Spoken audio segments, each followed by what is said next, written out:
Belajar berdasarkan pada PBL, yaitu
Assalamualaikum Pak Assalamualaikum, Prof. Haris. Narmi.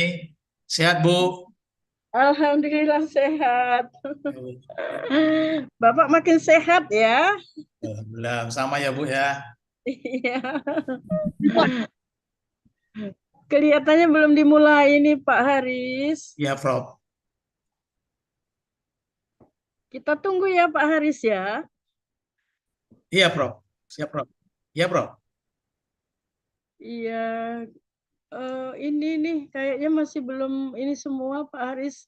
Iya, Baru Prof. kita nih Belum. yang buka kamera, on kamera. Assalamualaikum, Bu Wadek 1, Bu Agosmida. Makin cerah saja wajah Ibu Wadek 1. Ya, kita mulai ya. Terus kita mulai dari sini ya. Oke, Robert. Selamat pagi, Prof. Sunarmi, Bu Wade, Pagi Pak Pak Haris, Ya, Robert. Robert. ada Baran. Pagi Pagi Pak Wadek Robert, satu. pagi Prof. Bu Mida. Sunarmi. Aduh.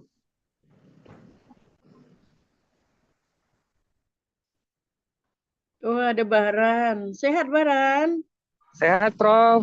Prof sehat Iya. Prof. Alhamdulillah sehat. Alhamdulillah. Pagi Bu Wadek 1. Nggak dengar tuh Bu Wadek satu.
yang berbahasa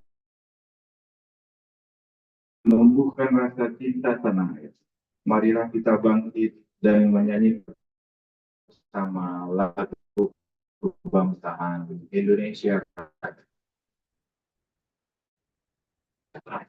Hadirin dimohon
have a more significant direct effect on society and as international standard for higher education.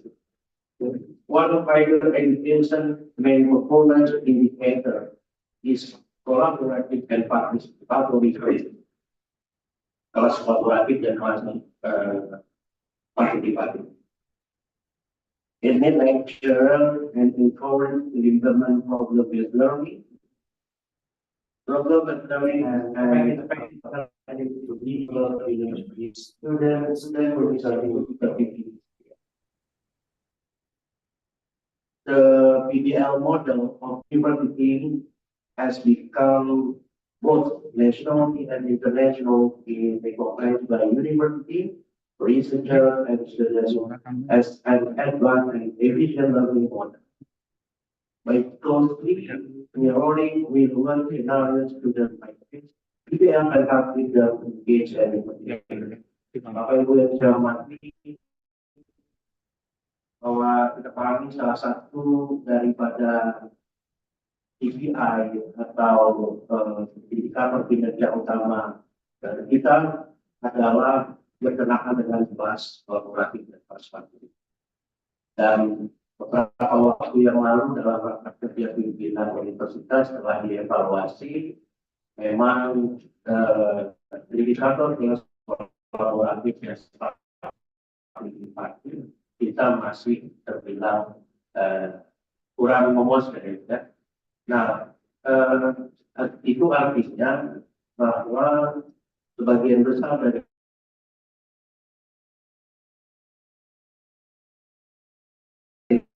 mentor dan berbasis drama dan masih kurang menggunakan beberapa waktu yang lalu sudah melakukan ujian ke fakultas hukum Madrid University di sana itu sangat orang-orang dan partisipatif. Salah satu menggunakan problem learning dan yang akan coba praktekkan di selalu berdiskusi ada pemahaman yang pasti. Nanti akan problem based learning itu bisa membuat mahasiswa lebih berpikir, memecahkan problem dan problem itu adalah realitas persoalan yang terjadi di tengah. Satu lagi mengikuti kelas PBL di fakultas perkuliahan itu sangat aktif, kemudian inovatif berpikir menggunakan berbagai teori-teori hukum yang terkadang tidak diajarkan oleh dosennya karena kita sekolah di lebih bebas dan lebih luas. Dan mati mereka sangat baik dan sehingga mereka tidak dipengaruhi dan tidak terpengaruh oleh keberadaan dosen di depan kelas yang sangat penting. Nah, itu yang coba kita pelajari bersama nanti apakah mungkin metode ini kita berikan di fakultas hukum atau di fakultas sosial humaniora lain sebagai salah satu learning method yang bisa menambah kelas partisipatif dan kolaboratif kita nanti. Tentu kita harus mencatatkannya di dalam kita masing-masing dalam metode pembelajaran di fakultas kita masing-masing. Kami berharap bahwa modul ini bisa menambah wawasan kita, ya, lebih baik lagi tentang problem tersebut. So I believe that by participating in this workshop, we are in the right place and in the right time. Together, let us accelerate the exchange of ideas and stirring up of good practices. Wish you all a very successful workshop. Thank you very much. Assalamualaikum warahmatullahi wabarakatuh. Terima kasih kepada Dekan Fakultas Hukum Universitas Sumatera Utara. Baiklah, Bapak Ibu peserta workshop yang kami hormati. Tibalah kita pada acara inti pelatihan PBL Teaching Method. Di sesi pertama pagi hari ini, materi pelatihan berkaitan dengan pemaparan secara dasar dan umum tentang metode pembelajaran PBL yang akan dipandu oleh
the collaborative and participative, like our class. Actually, there are some collaborative and participative, both from the lecturer and the student. Ya, di Bapak ya ada persoalan, ada tantangan tersendiri terkait dengan kelas ini.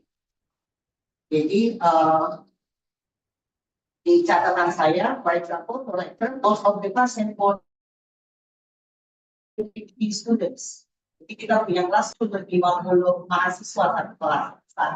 While the students lain ABCC mahasiswa, student, PBL means they equip a number of contract. So it means they did a lot, work a lot. Okay. What means when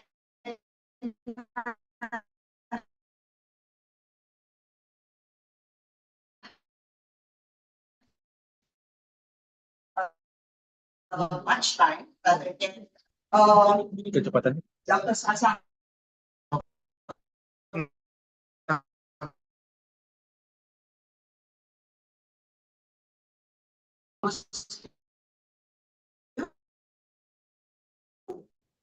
we will 10 hours of my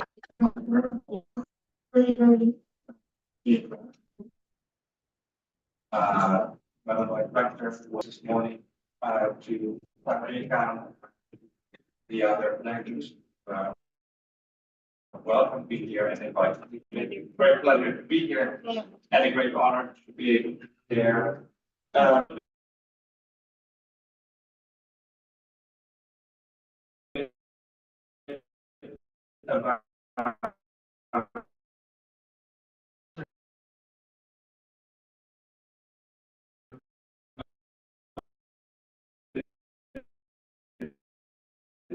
which I'm happy you already mentioned in the course of the presentation. Allow me to start by giving a brief introduction, very brief, of Maastricht University and the project learning teaching system that we use there, not only in Go, by the way, but for all subjects.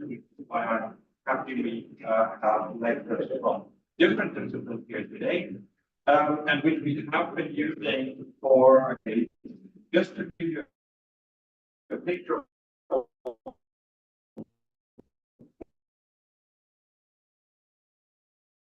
why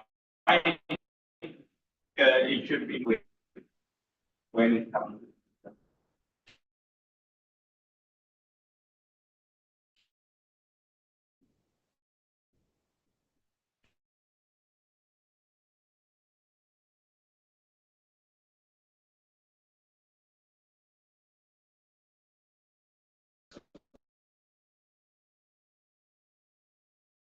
understand.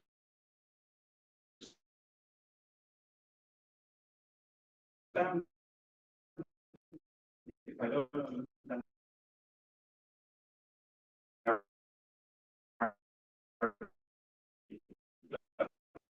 we are happy.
That's also very important for our identity. In this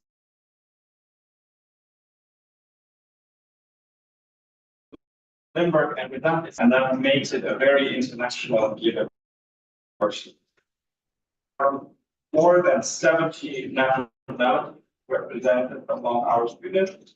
And this doesn't mean an incidental international student here at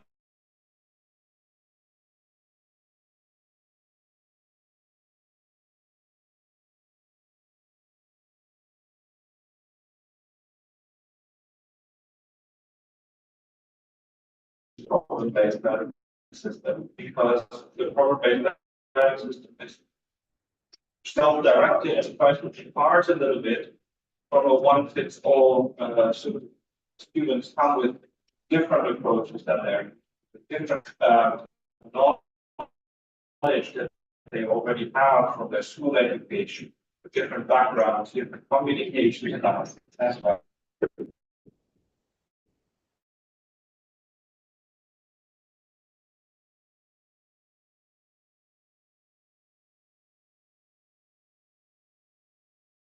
We have been trying to bring PBL quite successfully into Indonesian legal education, especially in the past couple of years, in a project that I have been running mainly together with the Erlangga University of Surabaya.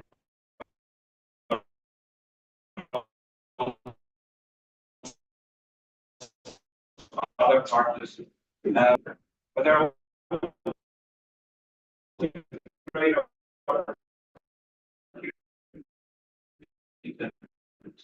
so also develop creative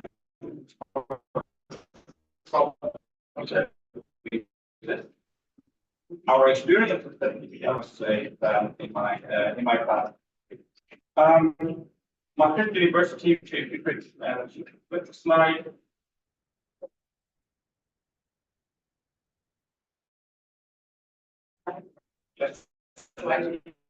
Yes. So you see here as well in the rankings, actually this doesn't contain the latest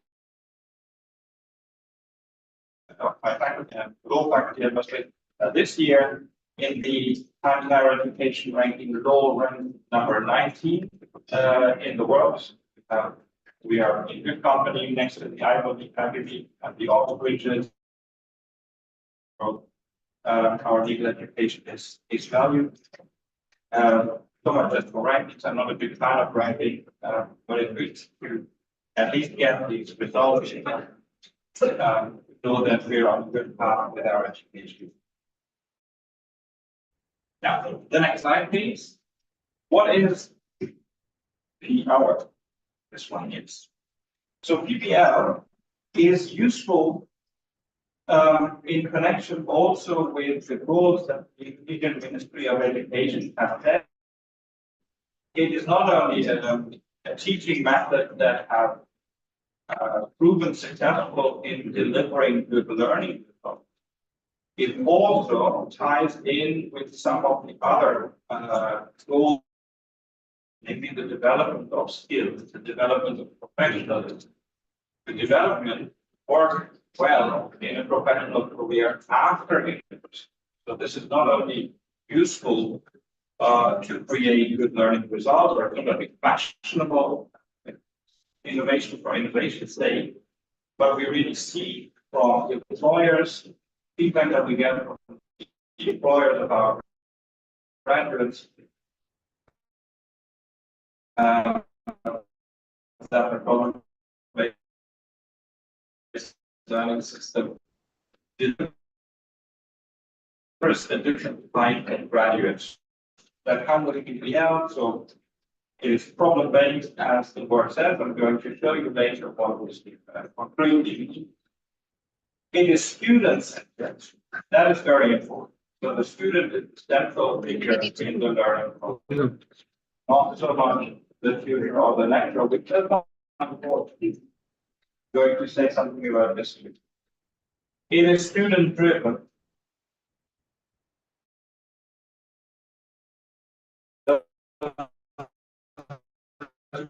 Students work hard. Yes, they do, but it's not necessarily more. But students have to have a sense of discipline, a sense of ownership. But they also learn this. They also get this in the process of doing it. Yeah. So I wouldn't be so afraid that this that it would work for that reason. they will be taught how to use PBL. It is small scale. That is problematic in Indonesia. I acknowledge this. We're going to address it. And it is collaborative, and this is extremely important, collaboration among different. So it requires the university apply to facilitate these teachings. You can facilitate this, of course, by having smaller groups, but this isn't always immediately possible. However, there are things in the PBL system that we can facilitate without going full scale. So what I'm talking about today is largely an ideal type of version of PBL where you are working in a group of 12 to 15 students, where you have a good physical setting, a PBL teaching, which is relatively small, not a lecture setting, etc. But when I present this ideal type setting, this doesn't mean that it's only possible to do PBL element in the setting. It's absolutely possible to have student-driven learning, to have collaborative learning, to have problem-based scenario, problem-based material, and use them also in a larger group setting, or combine them with a lecture-based traditional teaching setting. So when I present today about a system that you go in a setting like this, where the class length, then be aware that it's not binary. Either you full scale PBL or you don't do PBL at all. It is right. You can always use individual stuff. Any questions about Maastricht University and what I presented up with here? Otherwise, we go to the content. Bapak dan Ibu peserta, silakan untuk bertanya dalam bahasa ini. Dia juga boleh perkenalkan pertanyaan dengan permohonan pelan-pelan, sehingga bisa dipahami dengan silakan ada pertanyaan sejauh ini terkait dengan PBL, di mana yang menjadi center adalah student mahasiswa yang menjadi center dari kegiatan ini. Okay, so next. The next slide. So first, why should we engage in PBL? Why is it useful to think again about how we the next piece?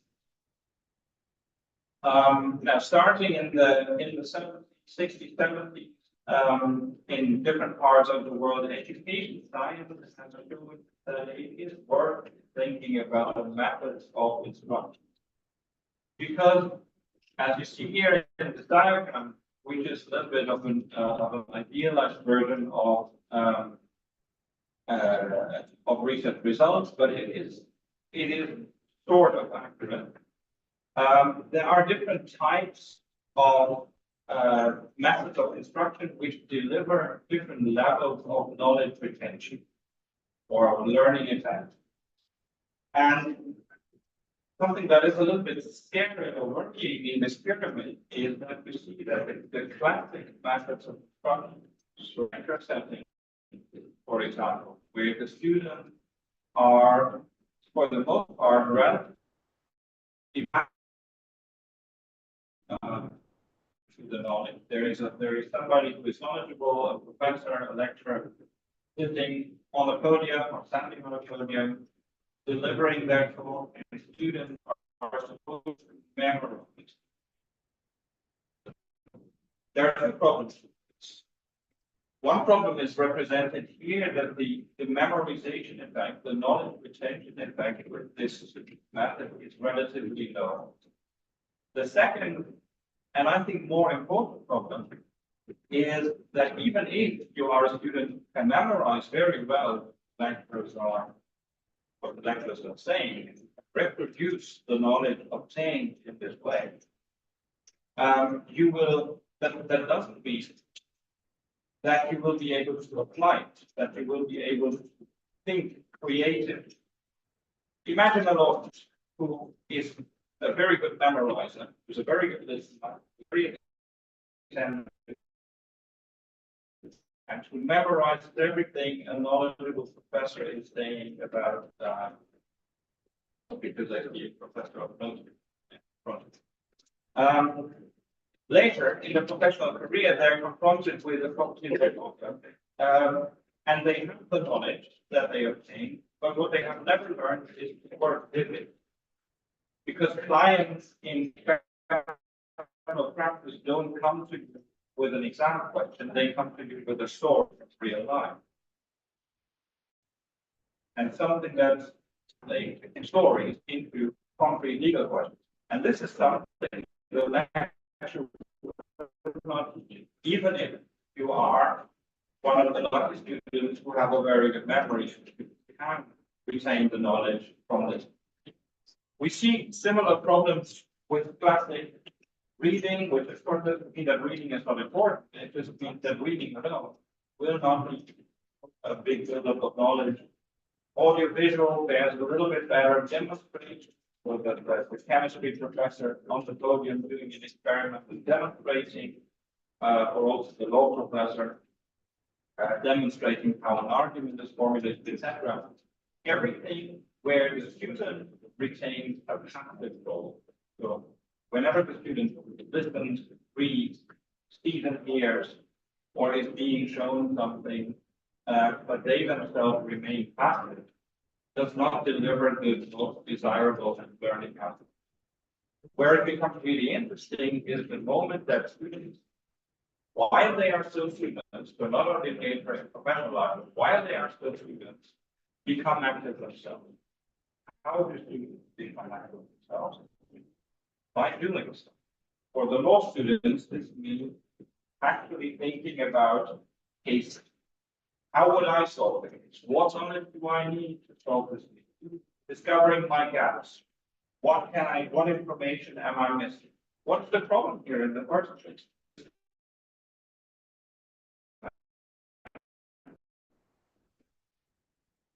We discuss with other students, exchange information, and provide information, explain things, because the best in this paradigm, the best way of making things is to each other. So lecture field is also experts in explaining your field to others.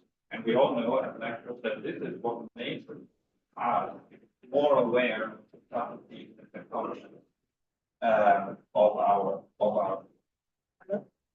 PBL feeds into this because PBL comes in for discussing, practicing, and of teaching other things. Students are expected to contribute knowledge to each other. One knows this, the other knows this, they exchange, and at the end of the process, well, more. And the skills side of things, what I mentioned earlier, PBL graduates are generally not more knowledgeable by and large than graduates who study mathematics. But they are, and this is what we hear from employers, generally more skilled. So the knowledge can be achieved in another way. The skill, the versatility really something that's quite unique to a system where students already do, rather than just okay, let's go to the next slide. Thanks. Yeah. Now, ideally, in an ideal setting, PBL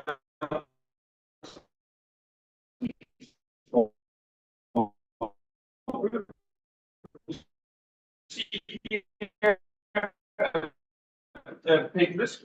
Now, not all of our teaching. This picture is to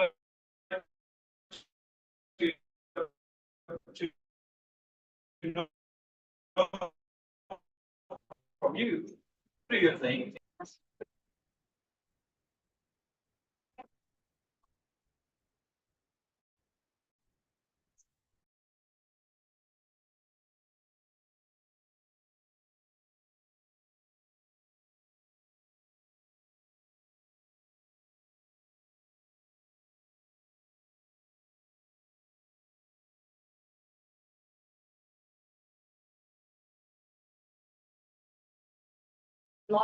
Yang The blonde one, the blonde lady?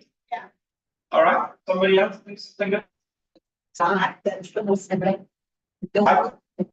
personally,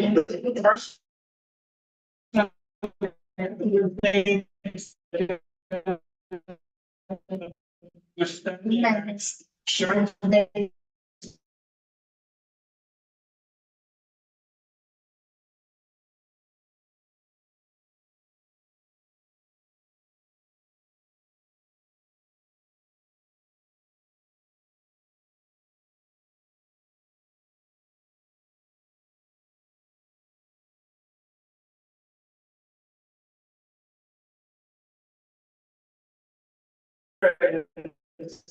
The tutor has a different who are role. seated.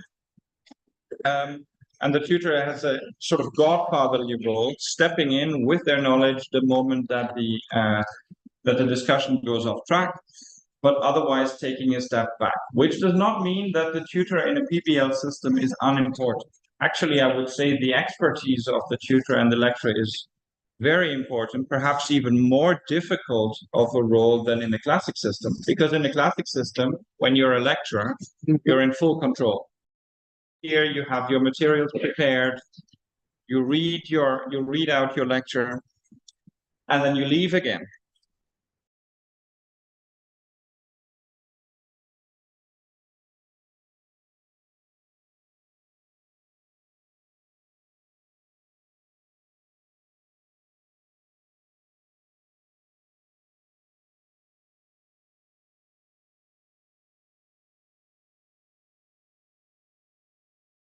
Professors sometimes because they fear redundancy, fear that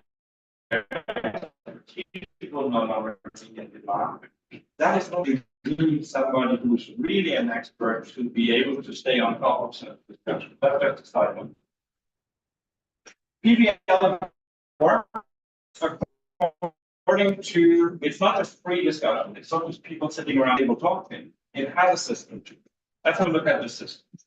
Next slide.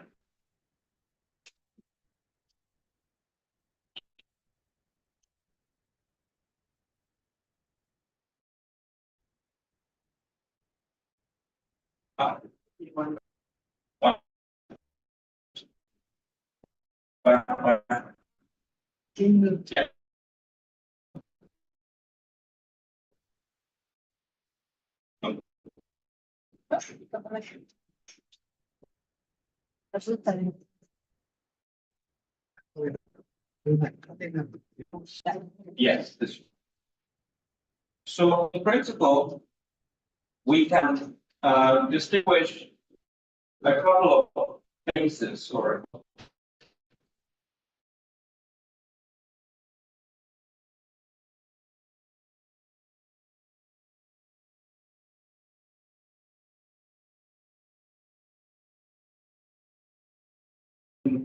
PBL materials.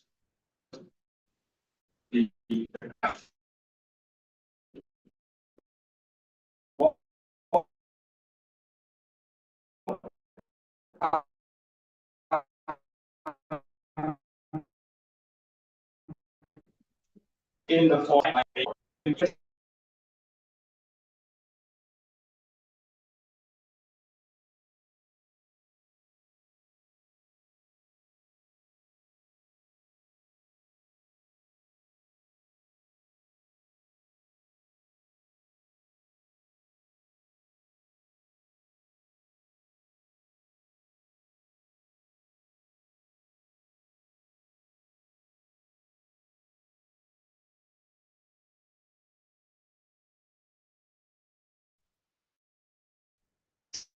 understand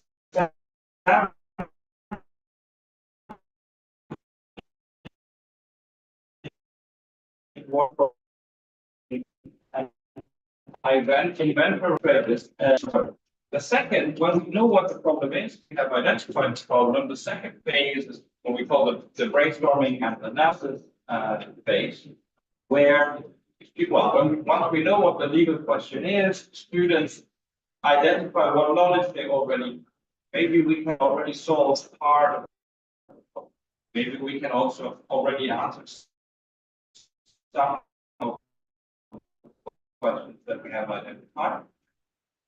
We still need what part of the literature do we have to read again to come to this, to get the information that we need to solve this problem completely. So this is about inventorizing existing knowledge and also finding out about the gap. Then comes the phase study. EBM systems usually work with spend relatively little time in class because we need to break up the large group in smaller groups, and we have a limited number of tutors, so contact hours per week will be relatively few. Done in the self-study. Self-study doesn't mean that the student will have to study alone, right? Many students do that also part of the time, but it can also mean that students organize themselves in study groups, for example, or any type of peer group setting. This can be organized, it can be semi-organized, it can be accompanied, for example, by student tutors who bring very good experiences with. Or it can be just pure self-study. It's good. In the self-study phase, students are expected to take the questions that they formulated, read the literature, think for themselves, and try to come up with the best possible. And then they go back to class. In the reporting phase, people share and present the answers that they found and compare the answers. So students will have to come up with different solutions. The discussion goes on basically, we have a complete answer with the different fragments that students contributed, gaps, language processing, inventorizing knowledge, obtaining knowledge at the third phase, and coming back later to compare and share the next piece.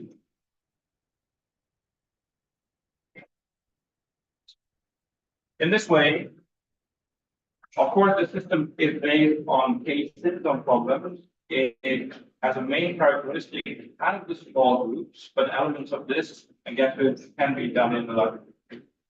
But what is very important, and we have at Maastricht University, we have summed this up as this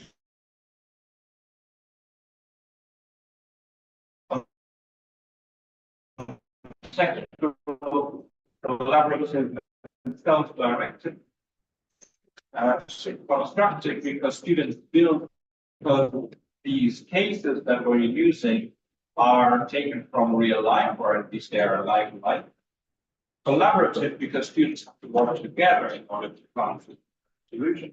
And self-directed because it is the students who are supposed to formulate the questions, formulate the answers, and do the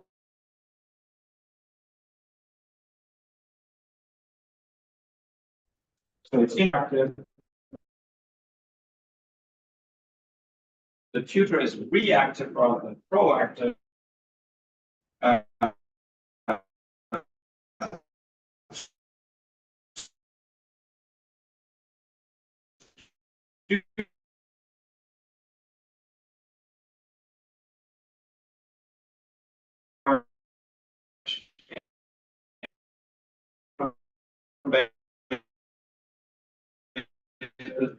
Are typically small. In the traditional communication is one way of basically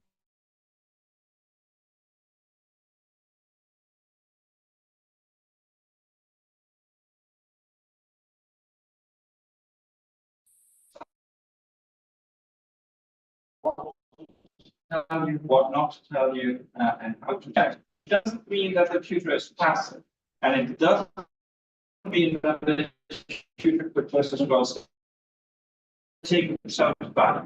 They let the students do something in a way that also involves trusting the students.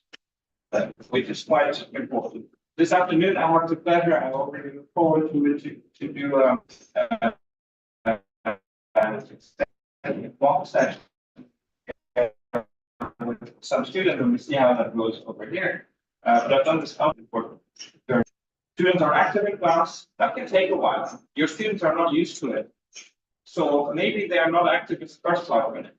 And maybe they're not active if the lecturer continues to sit up here, which is why you don't. But if you create the right setting for students, they will become active.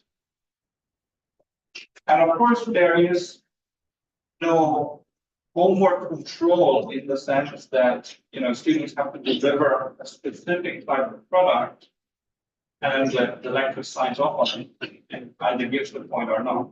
Of course, if students come unprepared, the system won't work if they construct it again. So the lecture should be on top of the preparation, but it's not a specific kind of preparation that they come up with, because students all work on the problems in their production. Okay, but so far it's all very active. Told you a lot of things that are sort of sound nice in theory, but I would like you to see a real PBL case to get a feel for what it means to work with a PBL that is not too small. If the people in the back, maybe, Yes. Yes, I will.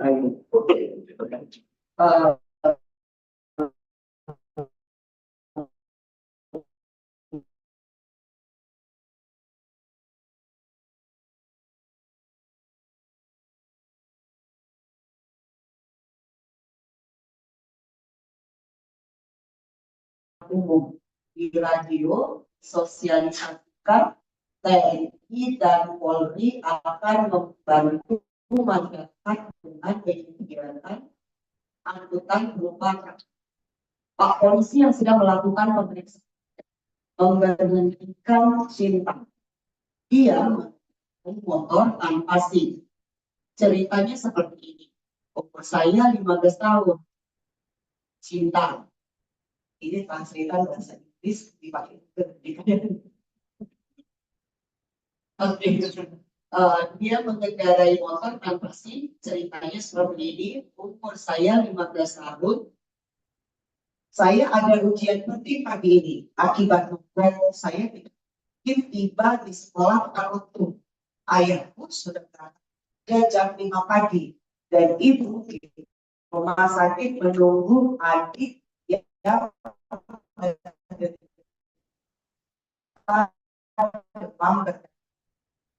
saya putus asa dan sebaliknya. An example of students. Yeah. What I would like you to do, what I would like you to do is the first phase of the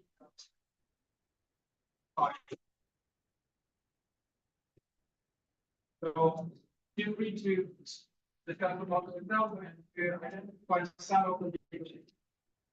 I can give you a hint. There are several. Iya, Bapak dan Ibu dipersilakan melakukan kolaborasi. It means that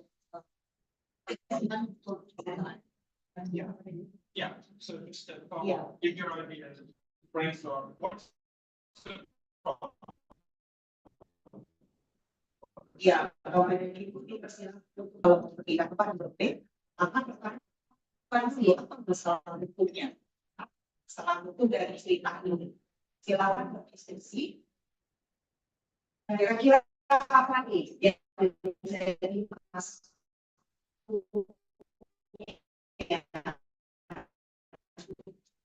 Ada perbedaan sehat ya, silakan berdiskusi. Ya, 1 menit aja ya, lama kok.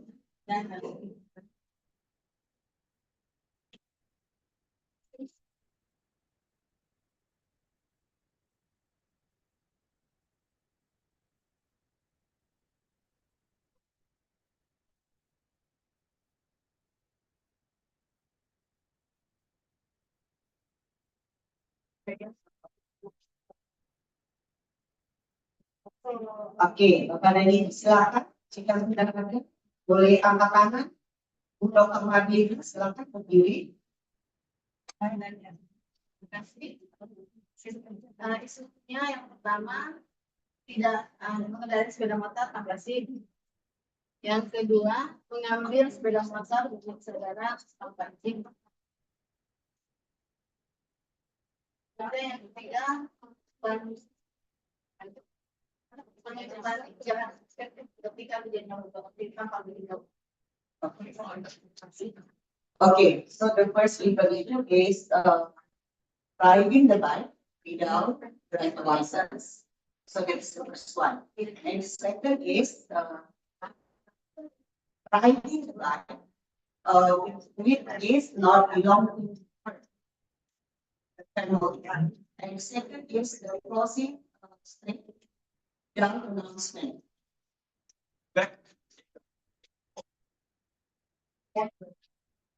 Formulate the someone asks a question.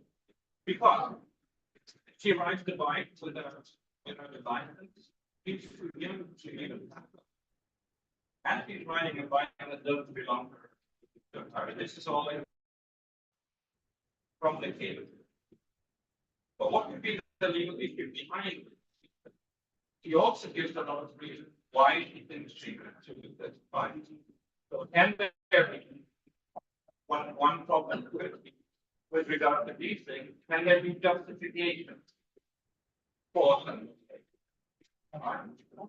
Okay, other legal questions? Other problems that are not staring at you from the case of this case open? There are some more. Silakan, jika ada lagi statement dalam bentuk pertanyaan terkait dengan kasus yang disampaikan. Apa nih permasalahan hukumnya yang lain? Selain 3 hal yang telah disampaikan di Dr. Marlina, di cerita disebutkan dia sudah memberikan justifikasi.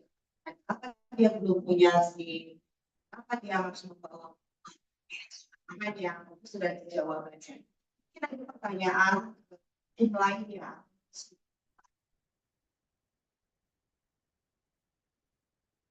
Silakan, maybe the police of that.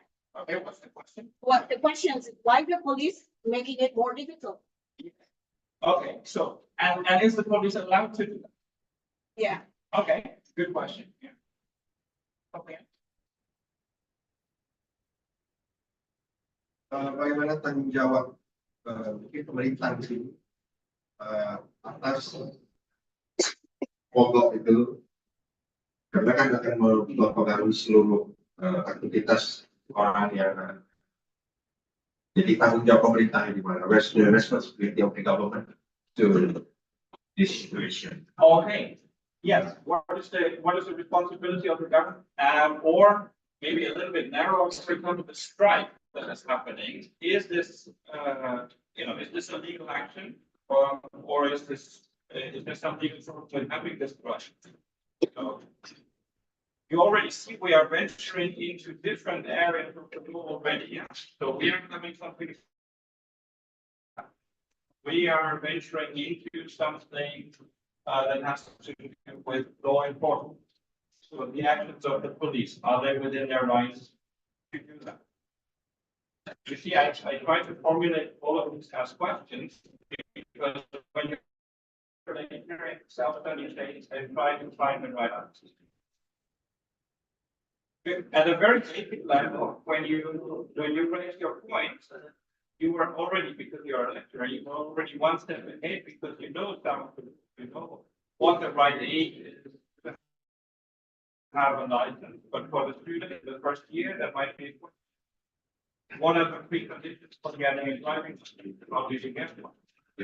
What exactly does the driving license allow you to do? Okay. One point you also raised already was the point riding her, I think it was her brother, right? And her own. Is this an event? If you take a family member's motorbike in an emergency situation or presumed emergency situation, can you take somebody else's property? Is the justified behavior? Can it be qualified as that? If not, what can it be qualified? So maybe try to be very, very, how do I say, very, very narrow. You can identify many questions out of this little, what is it, 10 lines, 11 lines of text. There are so many things already in. It's a real life story which is dense and it's unorganized. So the task of the student is to see what's in there, internal questions, and to organize it. And we somehow or distribute it into different utilities. There's a bit of a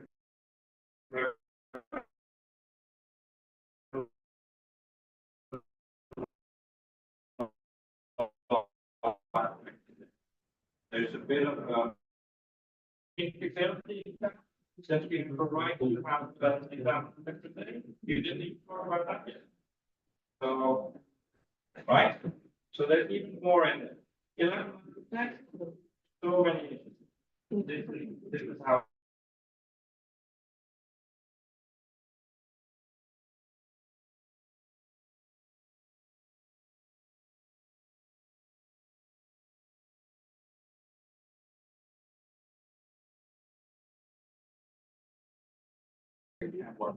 An example of how this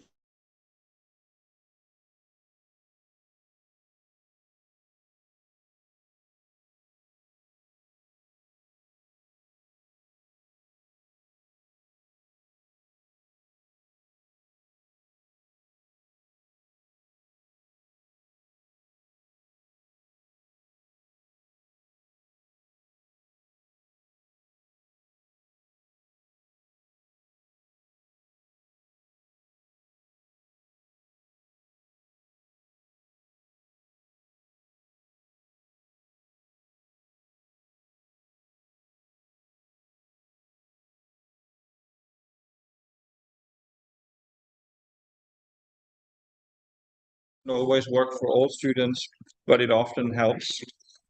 And it forces students to reflect on their knowledge and to also identify what do I not know yet, and hopefully to steer in interest. So it helps graduates later to become better prepared for a modern labor market. This is the theory behind it, and from what we hear from employers, this works. In the next slide, if you go on, now this is basically a graphic representation of a PBL teaching room. Please show me the people sitting around the table. Next. Yes, so this is a typical group. The star, now it shouldn't be a star, huh? But the star is the tutor here, and the 11 or 15 circles are the students. There are two specific roles in a student group. You will see it in the video. Next, please.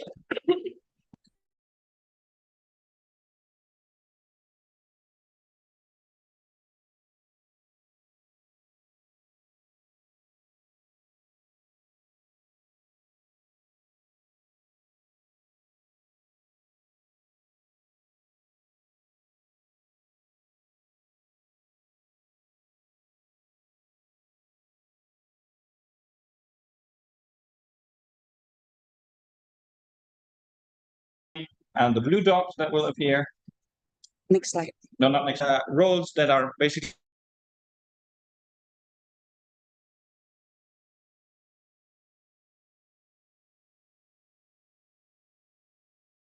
please.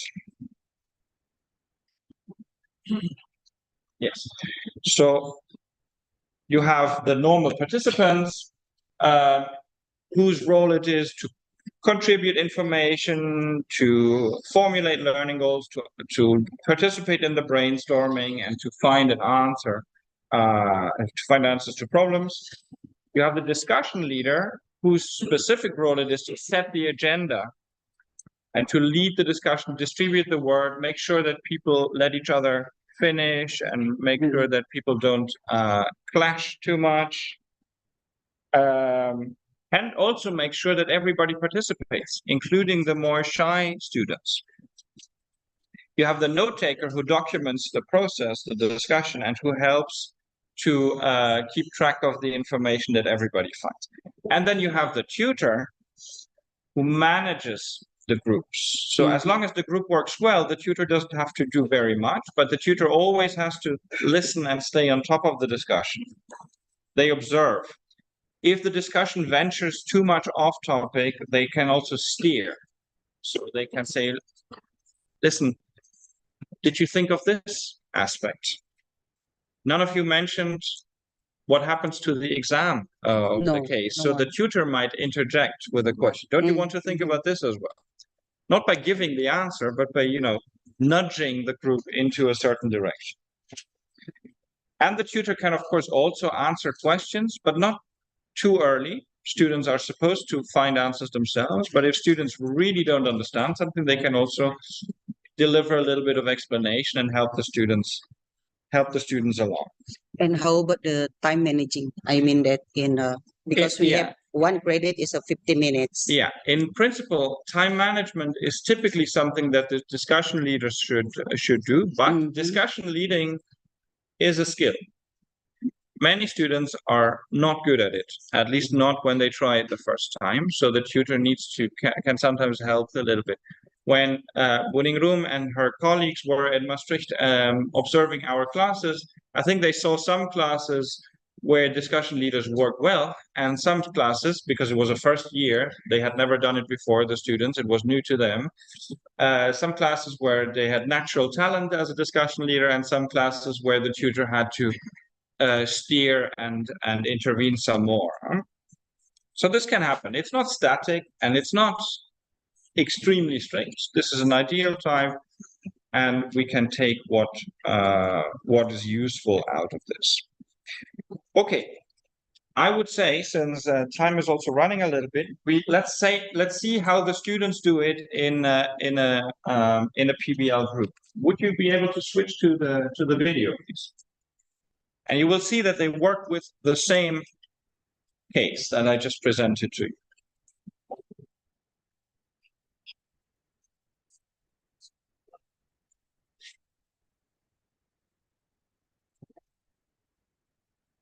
Yang di Zoom.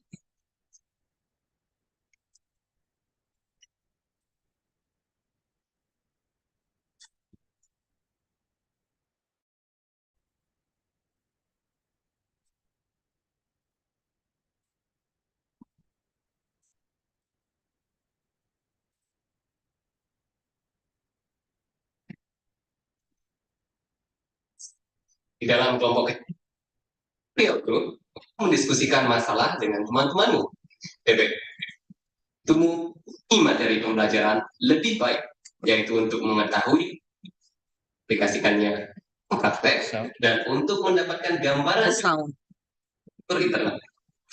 Tanggung jawab dasar kesuksesan tutorial ini tim diskusi, tutor, anggota staf, untuk meneliti semua implikasi yang relevan dalam sebuah masalah. Tim diskusi tanggung jawab atas jalannya tutorial group, menolong untuk menemukan hal yang berhubungan dengan masalah. Pemimpin bergan pertemuannya ini merupakan tugas setiap anggota kelompok. Sementara jika masalah dalam sebuah setting PBL, tutorial group menggunakan 7 langkah. Pemimpin diskusi bantu kelompok untuk mematuhi metode. Karena telah terbukti cara paling efektif untuk mendapatkan inti setelah dan Bapak dan Ibu izin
Tapi menurut saya siswi ini berbohong karena So the brainstorming that we just did, they also do in the group.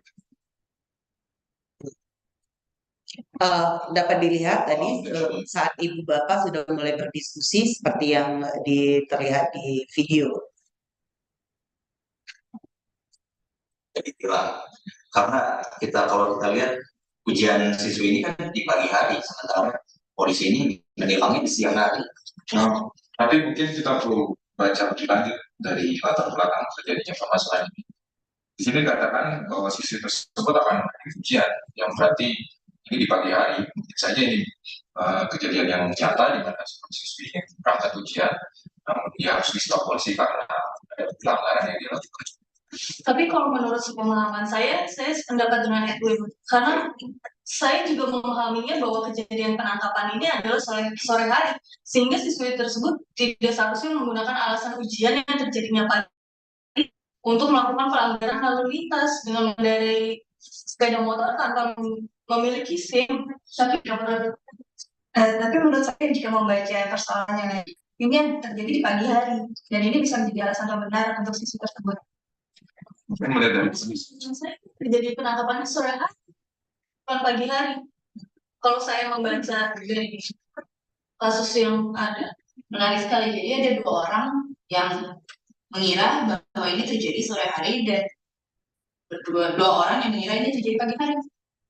Ya, ini permasalahan waktu ini mungkin bisa menjadi awal diskusi kita, tapi bagi saya memang Ini tampak keliru, sepertinya kita ada terjadi kesalahpahaman mengenai masalah waktu terjadinya masalah ini. ya menurut saya seperti itu.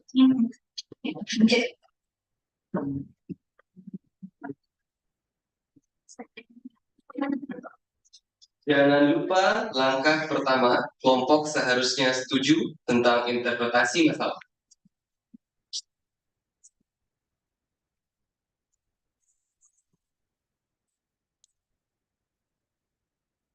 Tunggu dulu, sepertinya saya lupa tahap 1.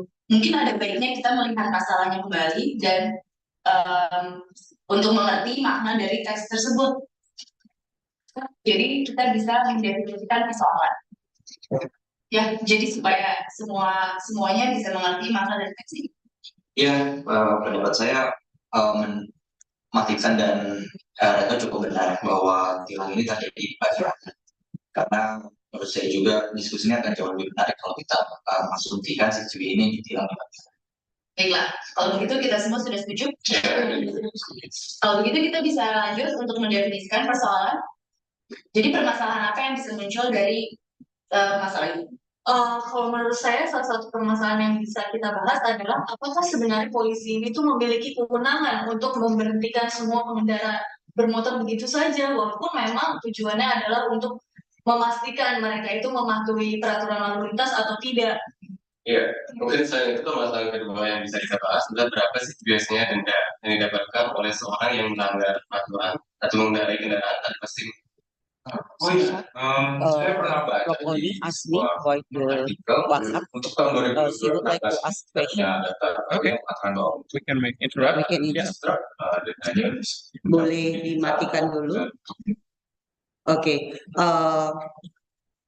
Prof. Oni Japri untuk meminta waktu bertanya. Tadi sudah ditanyakan ke Dr. Sasa, dipersilakan. Silakan, Prof.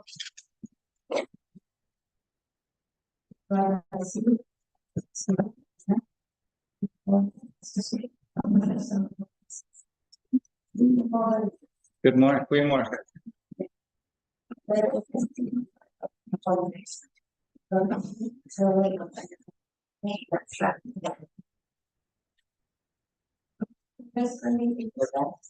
Mengutamakan kemampuan bekerja dalam kelompok.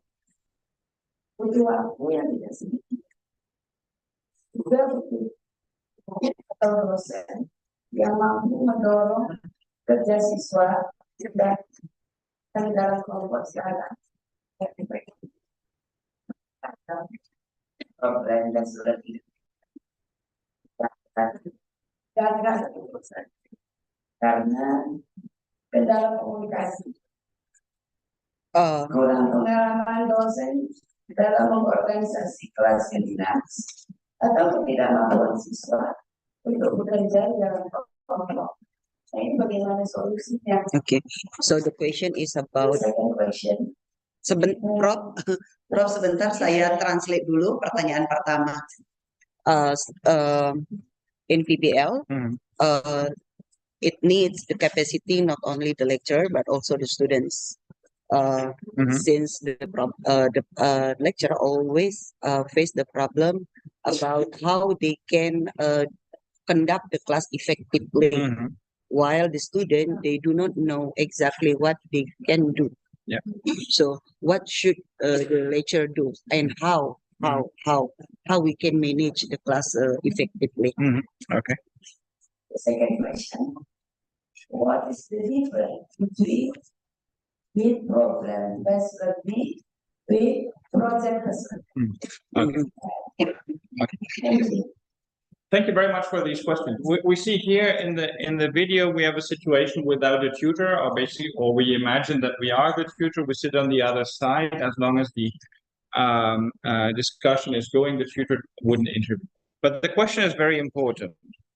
What should the tutor do? How should the tutor manage the class? Because it is true, students do not always know whether they are on the right track. They do not always know if the discussion is going in the right.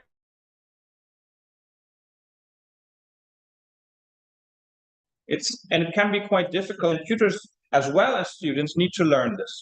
So nobody is born with the capacity to do this well. Some people are talented, but nobody knows all about it from the beginning. What is important is two things. First, we must force ourselves as tutors, and it is hard to do that sometimes, to give students some room also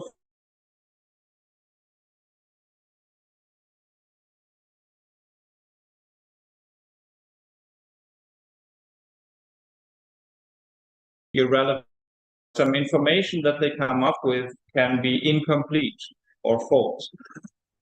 To a degree, we must allow this and trust the process well, if we have a group of 15, 20 students, the chance that wrong information will be spotted by somebody else and corrected, supposing that all or the majority of them are well prepared, is very high. So we shouldn't jump at correcting them at a too early stage.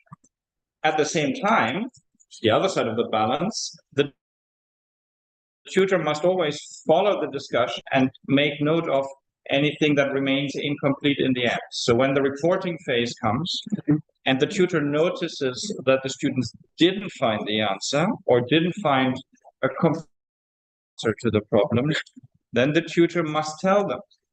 And the tutor must also say, listen, you either you didn't prepare sufficiently, or you did your best but didn't come up with the right answer, or there's an aspect that you didn't consider, or something like this. You need to study this again, or you need to focus on this aspect again. So the tutor has to be very present, has to think along, and has to stay on top of the discussion. But you shouldn't intervene too early, because if you do, the big danger, if the tutor intervenes, at this stage of the discussion, in the pre-discussion phase too much, then the students learn to rely on the tutor. Students become lazy because they will not observe. They will not try to take care of the completeness, for example, if they know, if I say something wrong, the tutor will fill it up, so I don't have to do much. So this is a delicate balance, and it depends on a number of factors. For example, in a first-year class, like the one that Puningrum and her team observed in Maastricht University when they were coming there a couple of weeks ago. In a first-year class, we need to be more active as tutors. We need to do more steering. We need to be more Socratic, ask questions, throw things into the room, bring things in the table, do some time management, because students are usually not good at it, and so on. In a master class, where students are used to it and they have been practicing this for years, you will see that the tutor has a much more equal role tutor will be a co-discussant. So the short answer is it requires skill. It requires practice and training also on the part of the tutor, but also practice and training on the part of the students. For the students, the training comes by itself because they do it again and again and again. And after a couple of weeks, trust me, they know how to do it.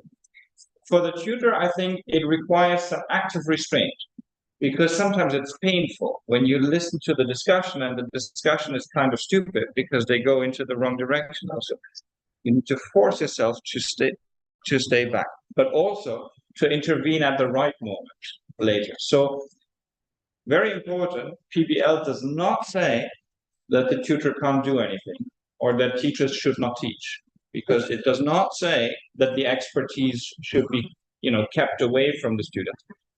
But we must give students the chance to collaboratively build the knowledge constructively first. If that, if the process fails, the tutor can nudge them in the right direction. I agree that this is not the easiest part of the process, but it is more effective in the long run. Second question is about the. What is the difference between PBL? Oh, yeah. So problem-based and project-based learning can intermingle. There is a difference in emphasis. Sometimes problem-based learning is basically the base unit.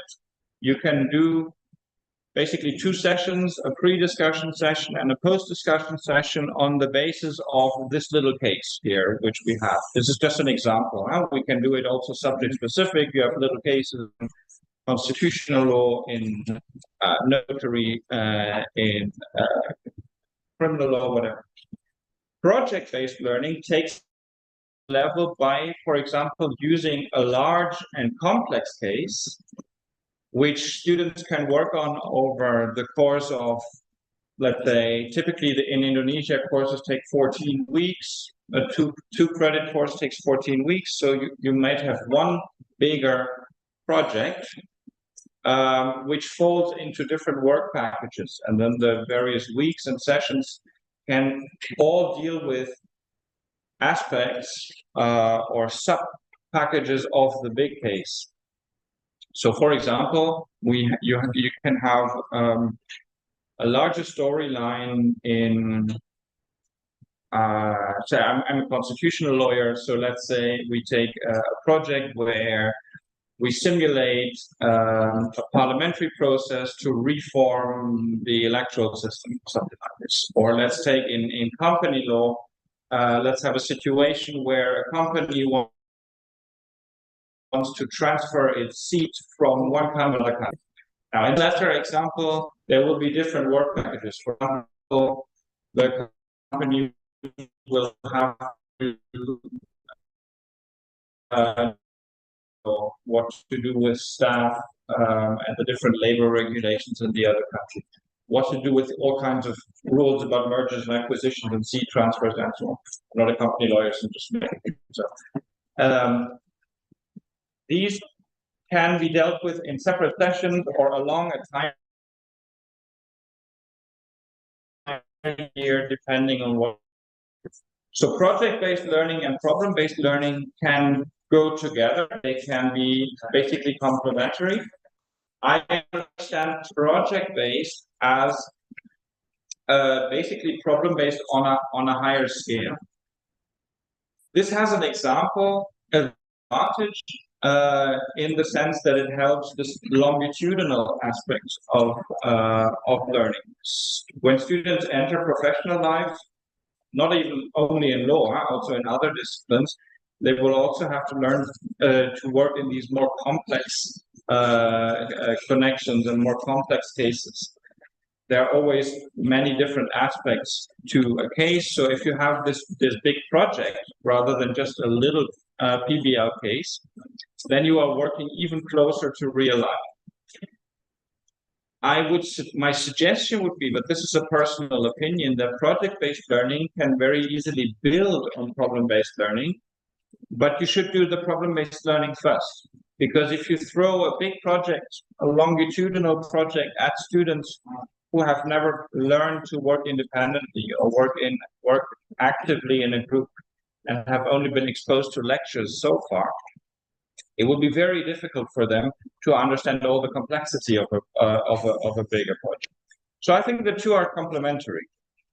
And I also understand that the guidelines by the Ministry of Education, they sometimes confuse problem-based learning, or they say you should do project-based learning and ignore the problem. I think the two should be treated as complementary aspects of the same idea of constructive, contextual, collaborative, and self-directed learning. Untuk pertanyaan yang pertama, poin yang bisa diambil adalah untuk dosen khususnya tidak boleh langsung mengintervensi. Jadi kita memang harus sabar. Kita diharapkan biarkan mahasiswa untuk memberikan pernyataannya, meskipun pernyataannya bisa saja salah, bisa saja tidak lengkap dan atau sebagainya. Jadi intervensi yang dilakukan oleh pengajar itu harus dilakukan pada waktu yang tepat. Yang kemudian adalah terkait dengan PBL. Actually, PBL is with PBL is same with case study, or it is different again. It depends. So I've heard in the Indonesian context, when we talk about case studies in the law context, often we mean using case law. But in our context, we also say use the term case study for PBL cases that are fictitious. So yes, it can be the same, but in some contexts it also means something different. So it depends. Okay. Tadi saya bertanya tentang PBL dengan case study, karena kan beberapa dari kita menggunakan case study. Ternyata bisa, tapi case study ini kita biasa menggunakannya dengan di PBL, problem based learning-nya adalah tidak hanya melulu hukum. Gitu. Jadi ada perspektif yang berbeda. Itu also to the case study. Also, non-PBL systems use case studies, and then case studies are often examples or illustrations.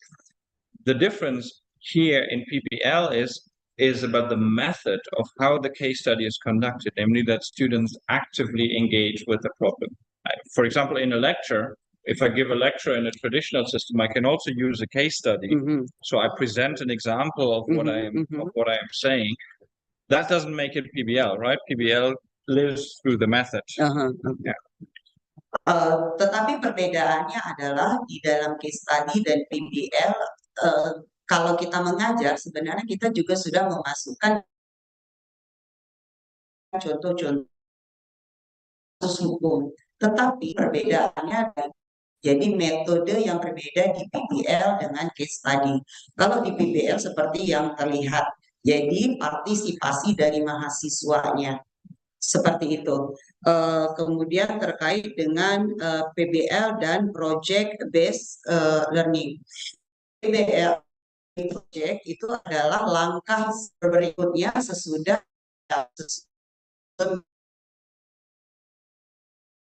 untuk memberikan kemampuan kepada mahasiswa saat dia melakukan project based learning-nya. Seperti demikian. Next.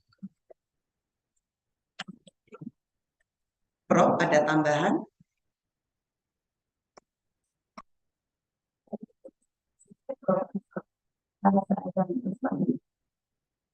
Thank you. Ada pertanyaan lagi? Oh, Prof Hasim, Pak Dr. Eka. Okay, thank you.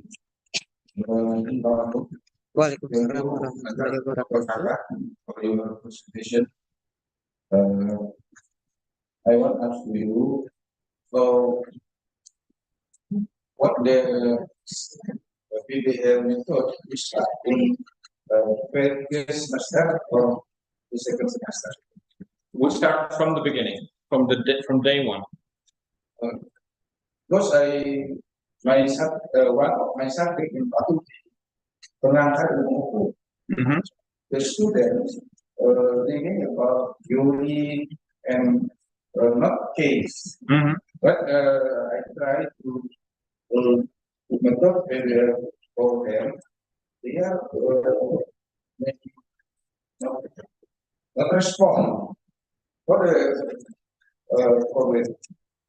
So it depends on a lot of factors, of course. I think the materials must be right for it. So you don't need to use real cases, right? So you can use fictitious scenarios. Also PBL, we use it for very theoretical subjects such as legal philosophy, for example. Also for the notary studies. I think in principle any type of knowledge that we convey can be packaged into PBL problems. You don't always have cases like this in the form of a story, somebody has experienced something or done something. You can also use any other type of scenario, fact pattern, a pattern of events, etc. Of course, when you use it in the first semester, your PBL, let's call it cases for simplicity, but it can also be other types of scenarios or fact patterns. They look a little bit different from your second semester, fifth semester master classes, because they will be less complex, they will be shorter, they will be simpler. Because first semesters, first of all, they don't have a lot of background knowledge, so you start at a low level. Basically, you start at zero level, essentially, and you work yourself up. So the complexity rises through the semesters. Also, the amount of knowledge and skill that you can already presuppose students to have rises through the semesters. I would still suggest that if you adopt PBL, you adopt it at an early stage in the study program, because making the switch from a completely lecture-based classical approach to a PBL approach late in your studies is very difficult. Because we are also approaching the end, I mean, we don't have to watch, we cannot actually watch the full video, but you got an impression already. Let me now say something, maybe before we address the next question, I haven't forgotten, about using elements of PBL while you cannot do the small groups always. Because this is a problem. No university is able to quickly and immediately change from classes of 50, 60, even larger, to groups of 50. There are a number of things that you can do and that I have seen being done in Indonesian universities.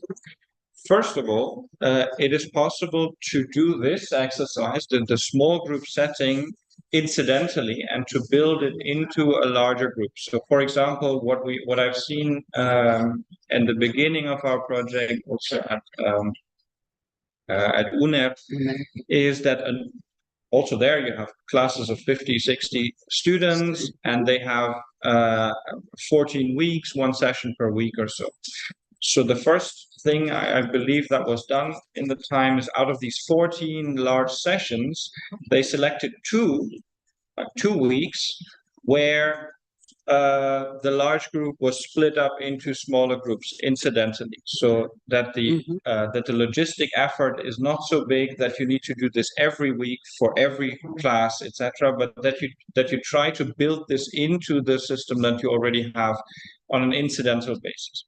That's one thing.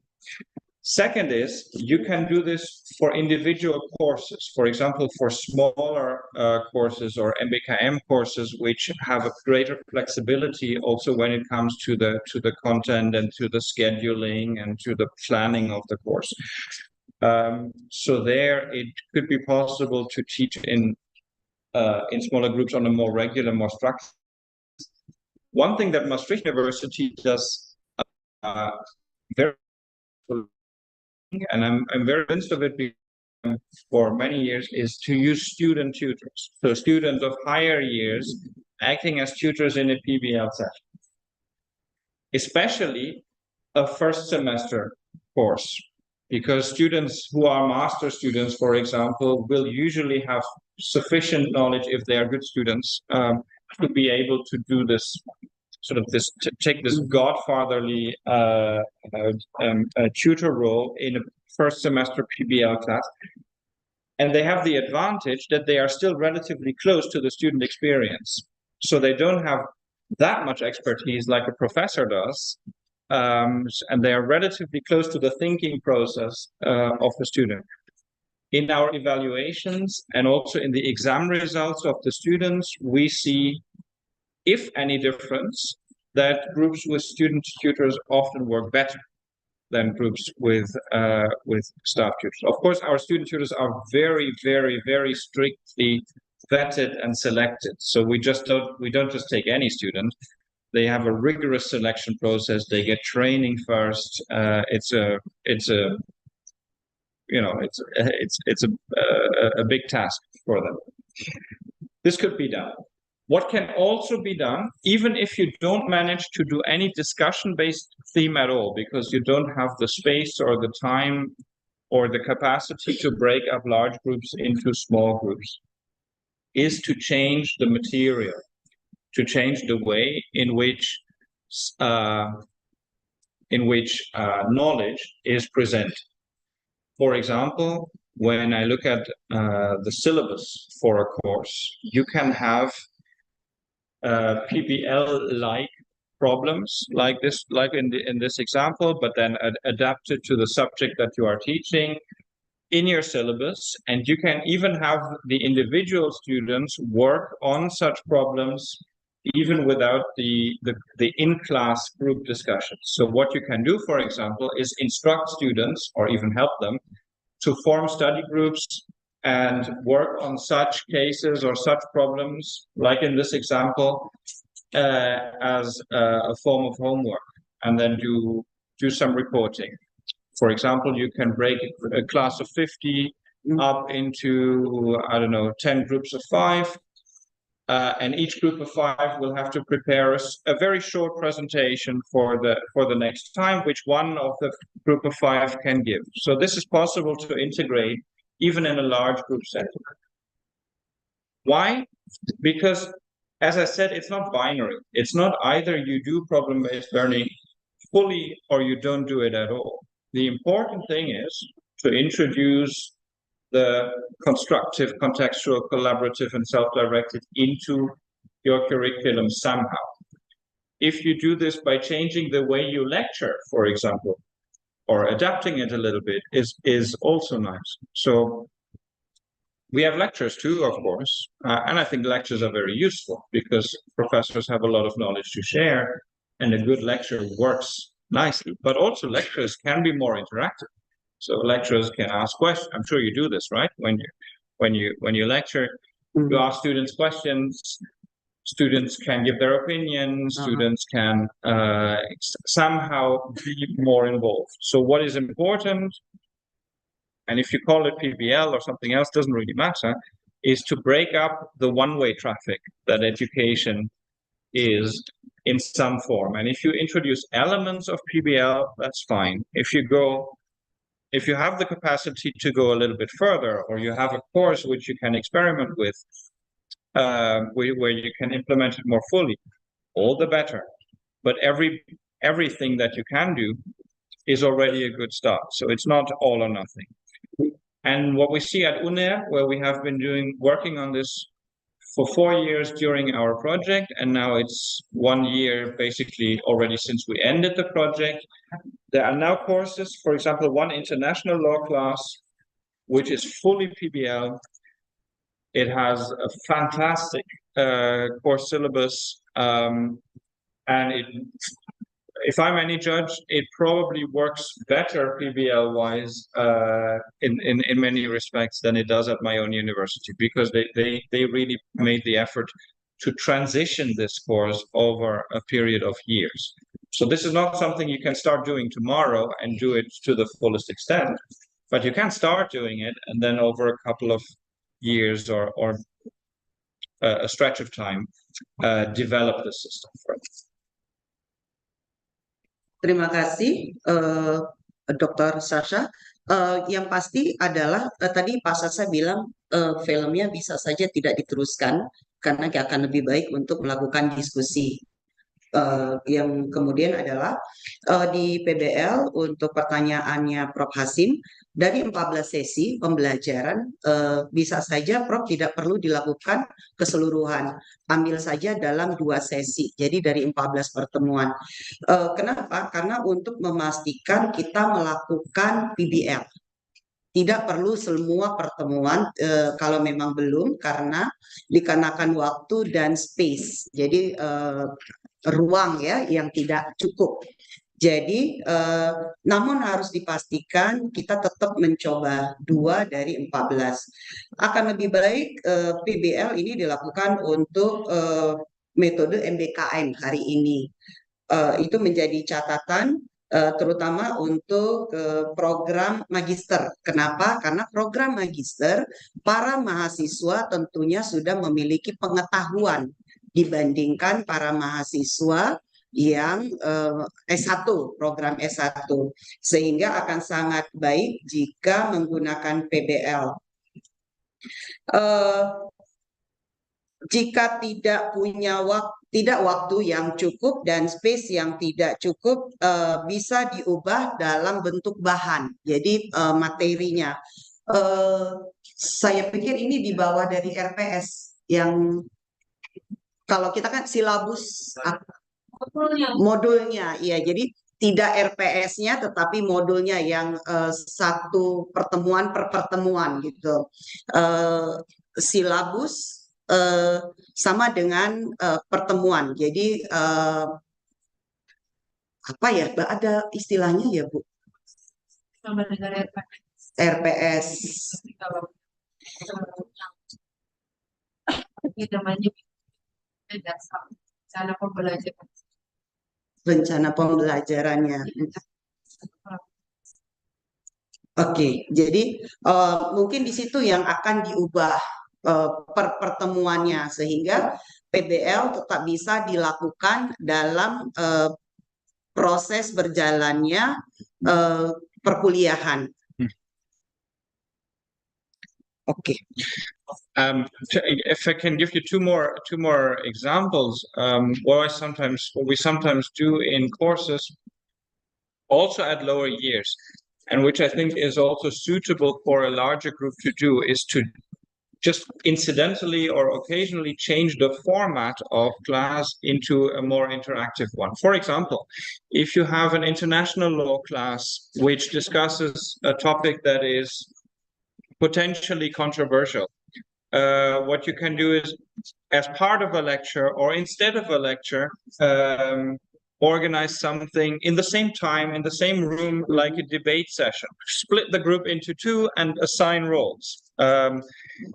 Or have a simulation. For example, I don't know, develop some sort of negotiation setting.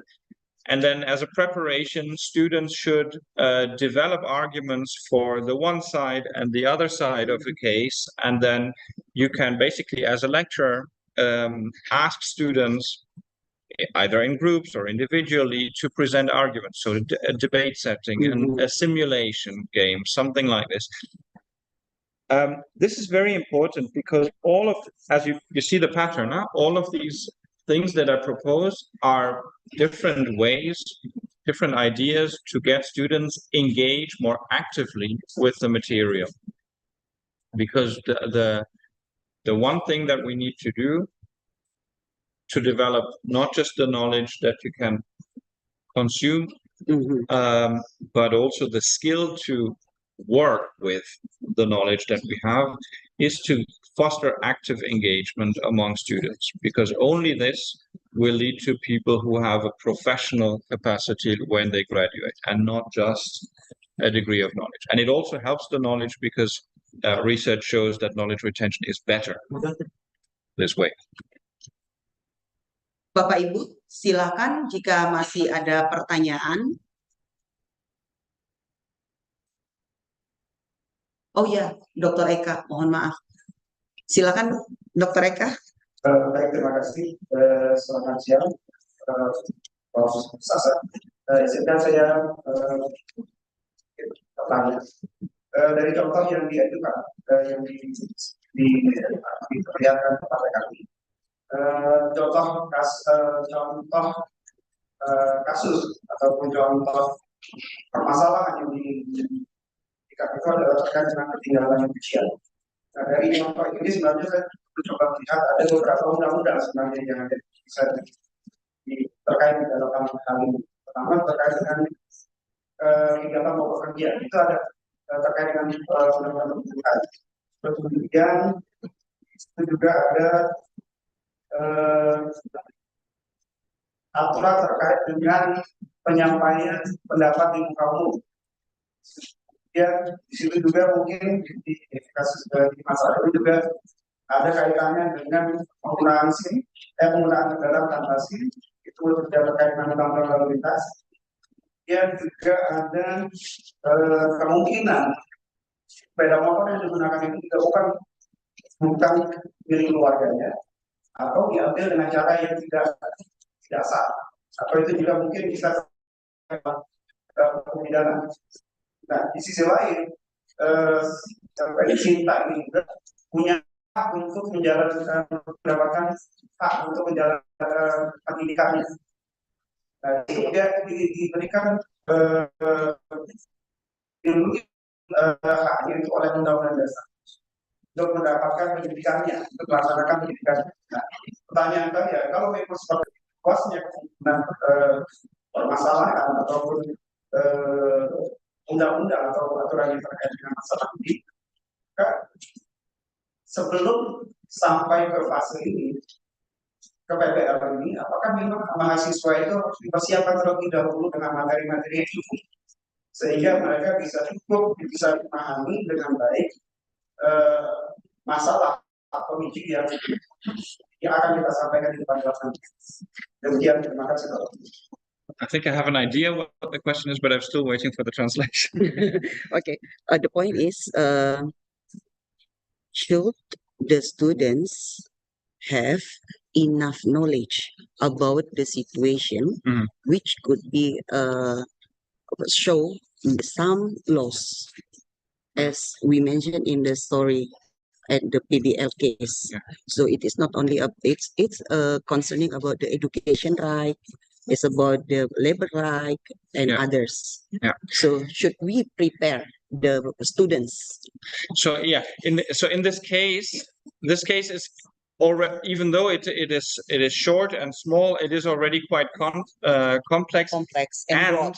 And we did not we constructed this specifically for this presentation because there's people from all kinds of legal disciplines and also often lecturers from non-legal disciplines. So we took a case that basically everybody can understand and relate to. Very often you will have cases which are narrower in outlook because they will be in the context of a specific class in property law or in contract law or in criminal law or in environmental law or in international law or anything. So this case, I agree, opens up dimensions of labor law, dimensions of criminal law to traffic regulation, everything.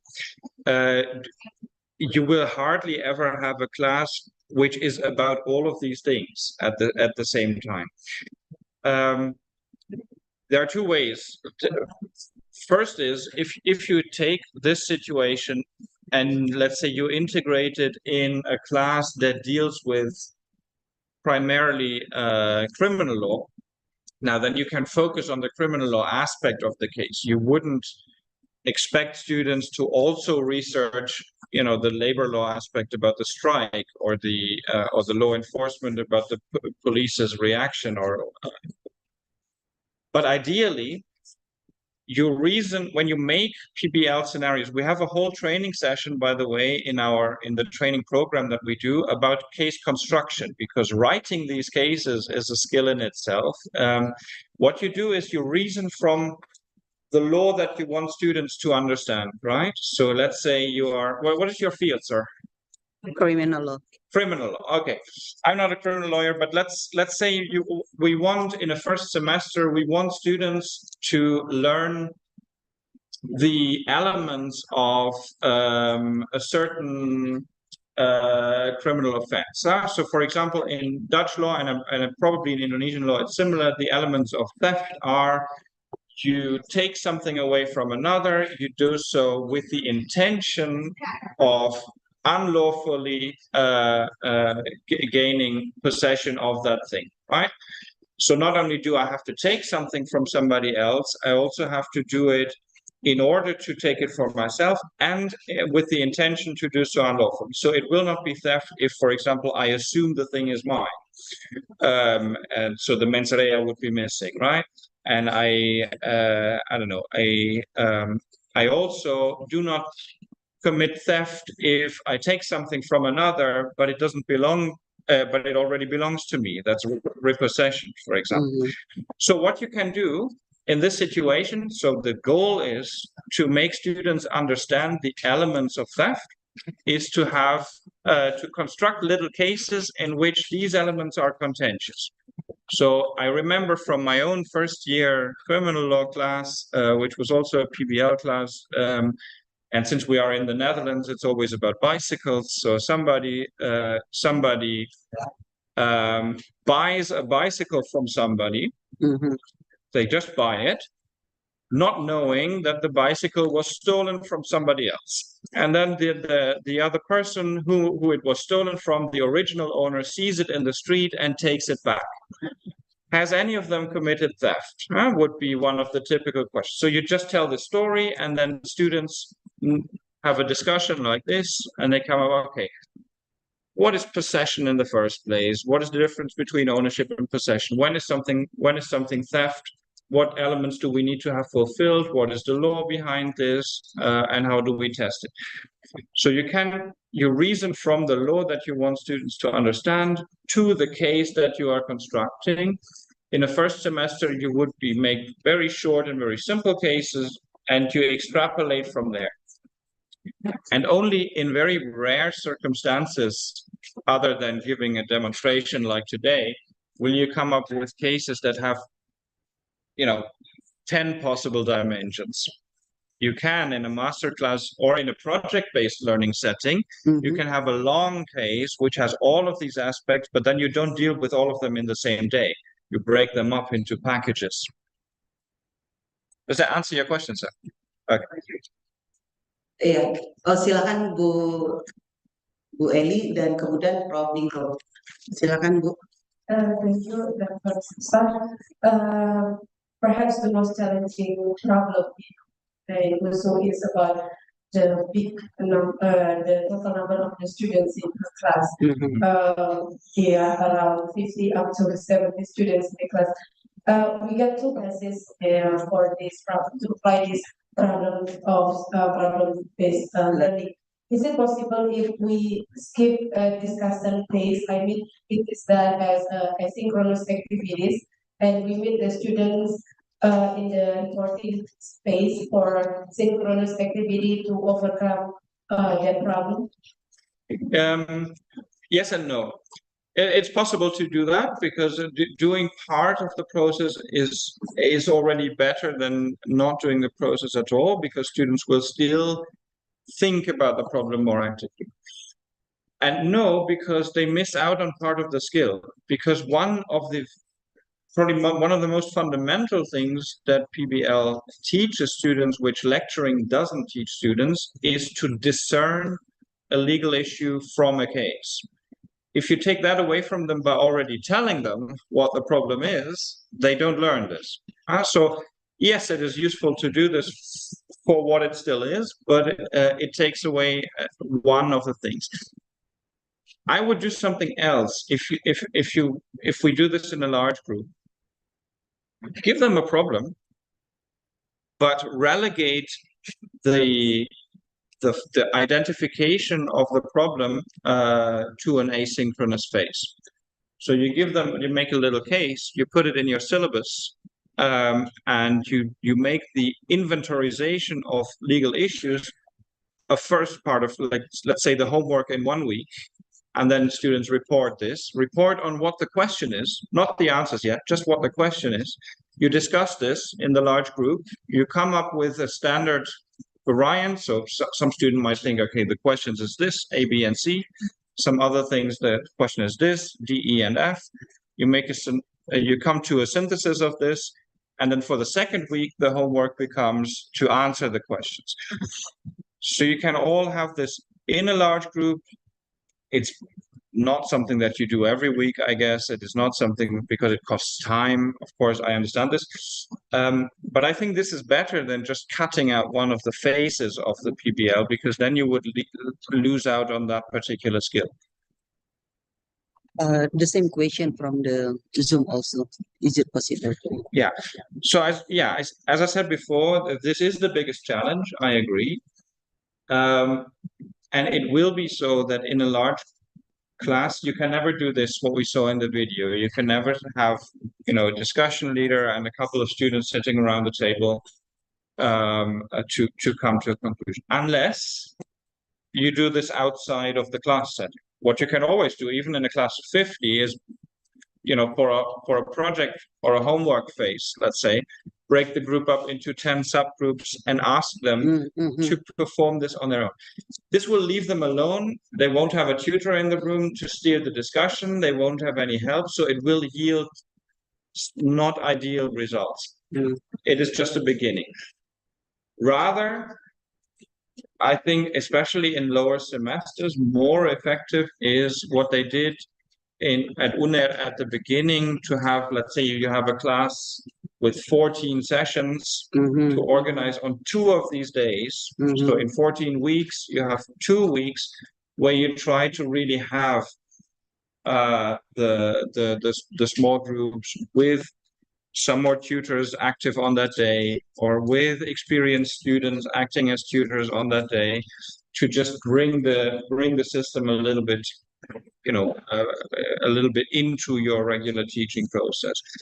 I would say this is probably a better starting point than something else. And also just to obtain some experience, because one important thing is to train tutors, to get tutors into this routine of teaching in the PBL session. You certainly don't only have courses with 50, 60 students in a class. I'm sure you also teach some courses which, let's say, have 20, or because you have these MBKM courses, or you have master courses which generally have fewer students, or something like this. So in some of the courses that are suitable, try it. Try it out there. And if it works well, expand it from there. So this is a process that takes a lot of time. But also don't forget that the ministry is currently very actively encouraging these things. And also, as far as I understand, give universities a little bit of incentive and a little bit of freedom to experiment with this, or to for example, when you create a new course or an MBKM course, to do it in this format. So wherever your options are, this might differ from one university to the next. Try finding a sort of an entry point. Yeah, is my suggestion. Silakan, Prof. Ningru.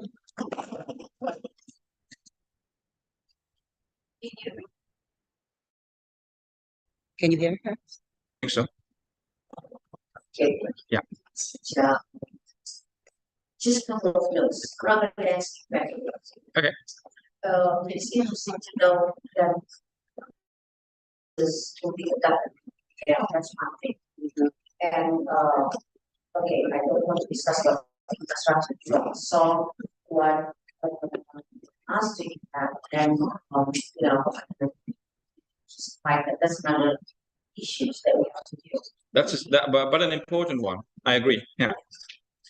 Maybe I should suggest this in the our faculty administrator too. But it scares some of us that we adopted my first question is, does Maastricht apply PBL to the entire subjects? Yes, all of them. All of them? Yeah.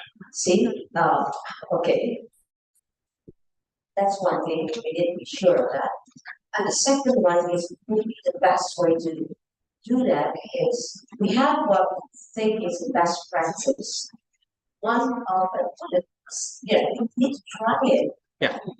At least I suggest to the DMD just now, or to the advice DMD, we pick one subject, crafted it carefully, right? Do it, try and error, and then see is believing if it works. Yeah. So I don't want to push that over.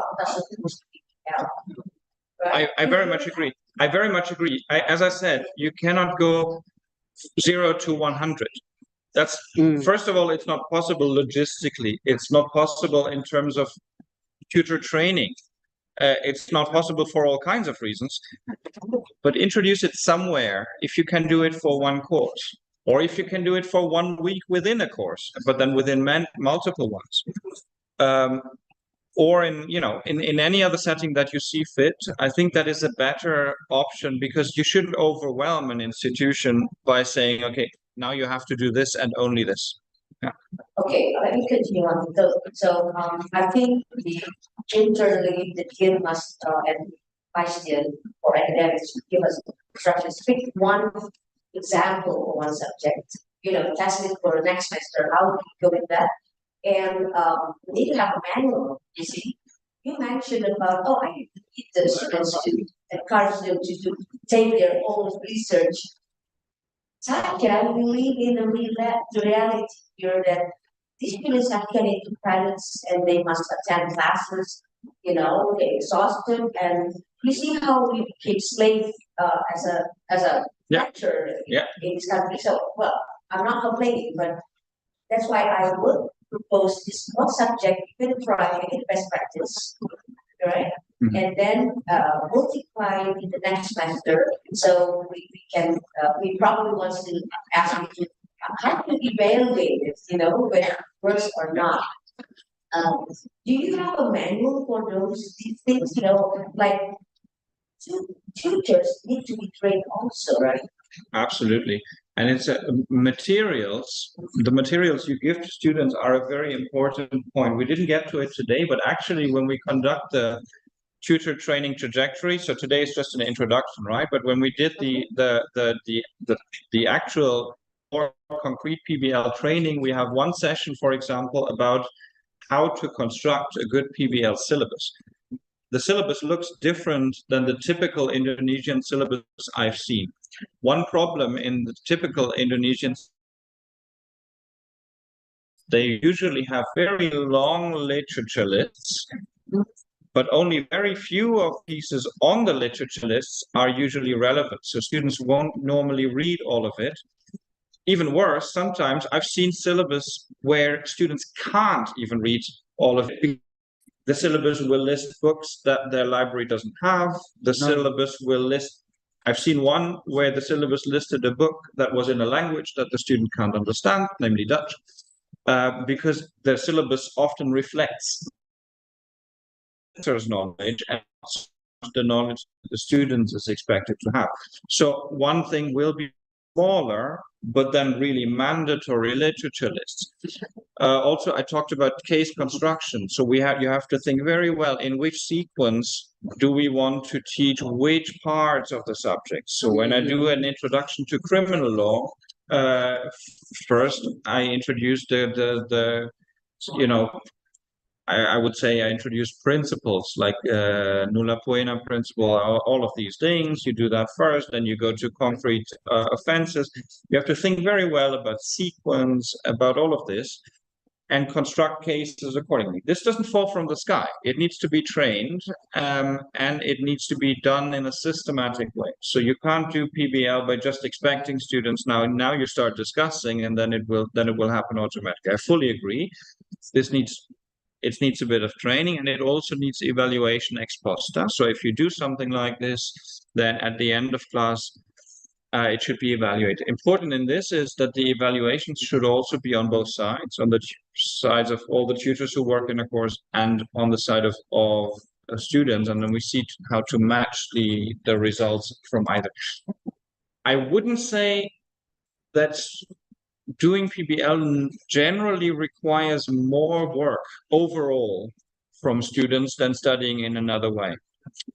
It's just something else that they're doing, and they would have to get used to doing something that they haven't done before, probably. So also if you imagine a typical first semester here, they also come from a school system that works in the same way, the same classic way of knowledge retention.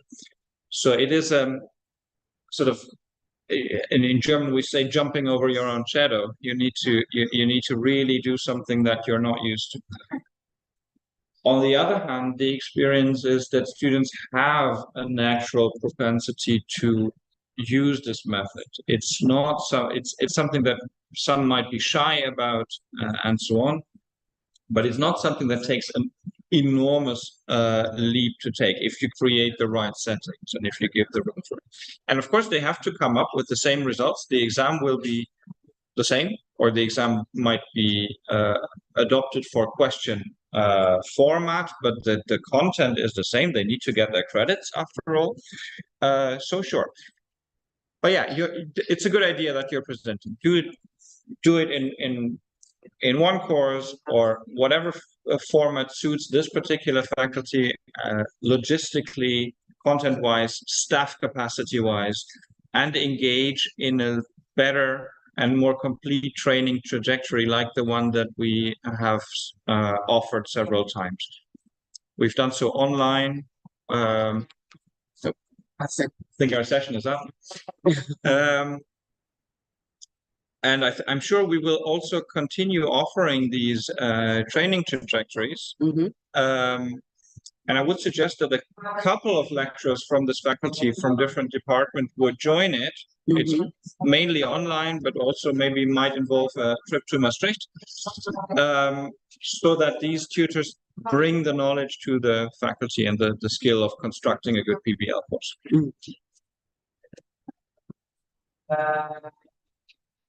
Bapak dan Ibu, ya, kita berhenti sebentar untuk azan.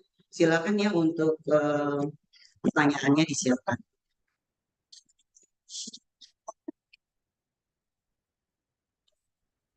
So in faculty, the student, we will make them in the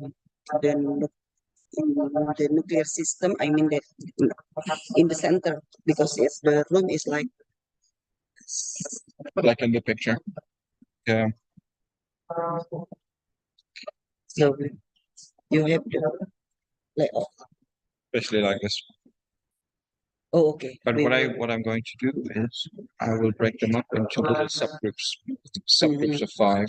Oh, 5. So Okay, because we will provide 15. Yes, then I make 3 subgroups of 5, and I give them an exercise from constitutional law, introduction to constitutional law. Okay.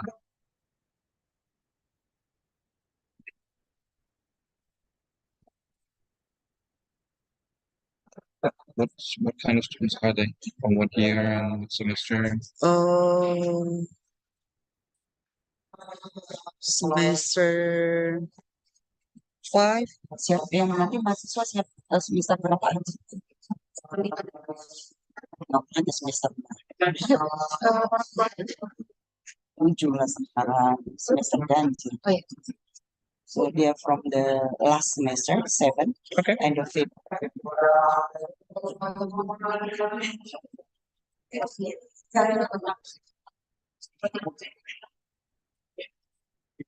Okay.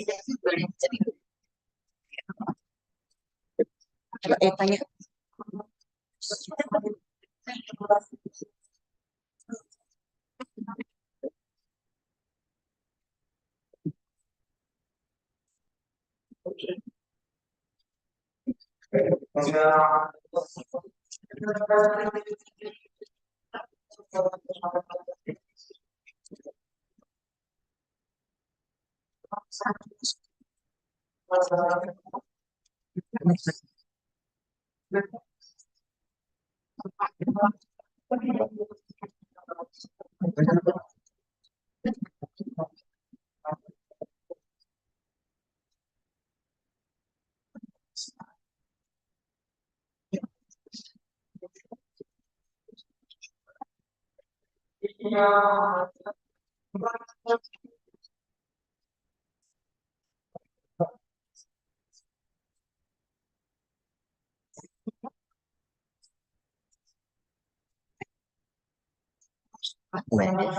Just round off, right? Yeah, I think so. I'm asking for the vice dean first. Yeah.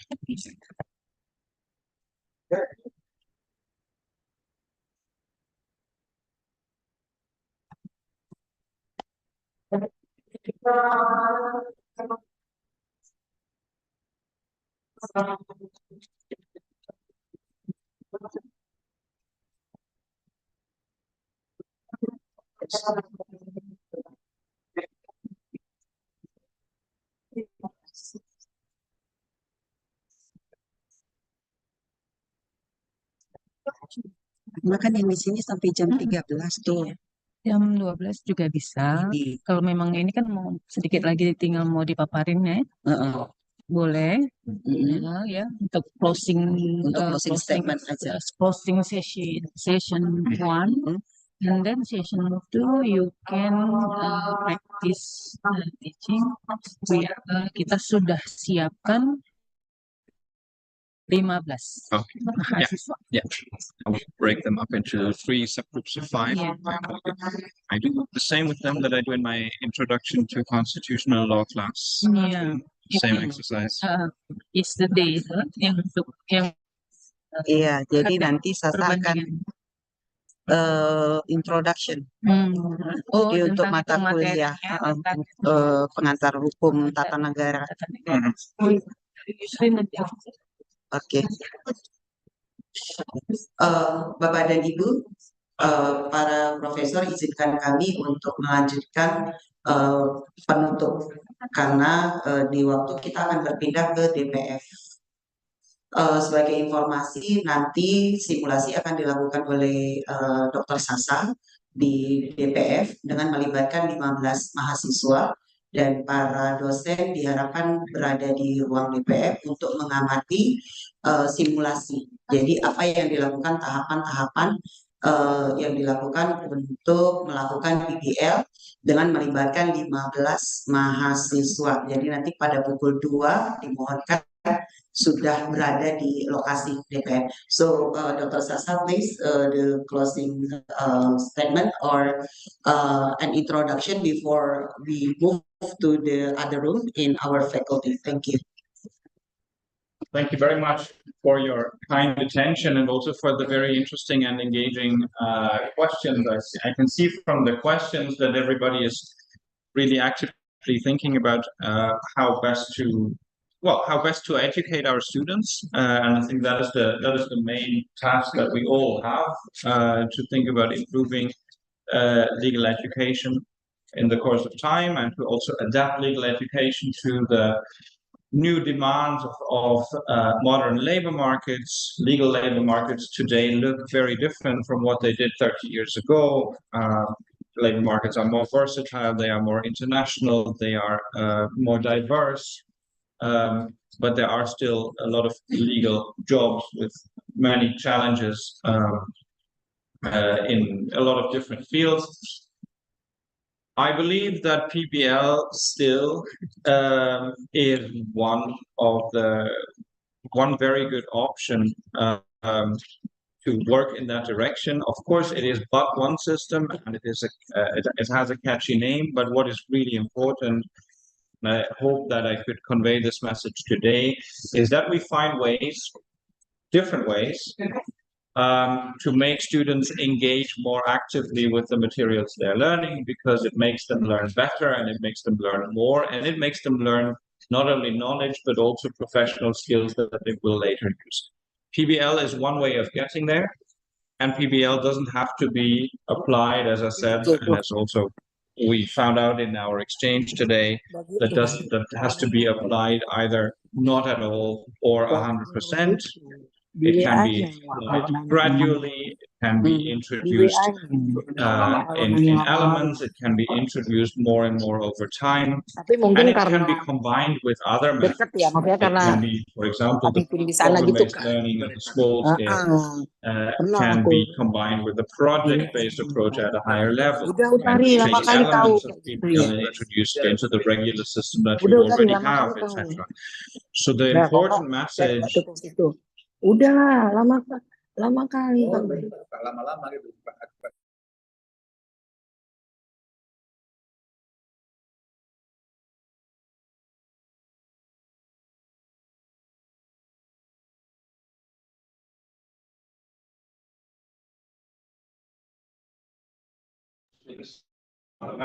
Messages, innovation, as far as it is useful and in a way which is useful for the students and with the aim in mind to produce better graduates will be able to function well in a modern 21st century labor market.